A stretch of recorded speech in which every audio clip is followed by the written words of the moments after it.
খাবো মাঠা। ভাই মাঠা আছে না? দেন। আসসালামু আলাইকুম, সবাই ভালো আছেন। আজকে মাঠা খাওয়ার জন্য আসলাম।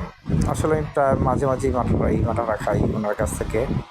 উনি বসে গুলশান 2 গোলচক্কর পুলিশ ফাঁড়ির সামনে, বারগাড়ির পেছনের যে রোডটা আছে ওই রোডটাতে।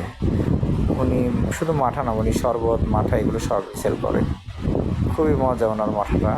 আর উনি দেখা গেছে একবার খাওয়ার পর আবার আবার দেয়, আবার রিফিল করে দেয়।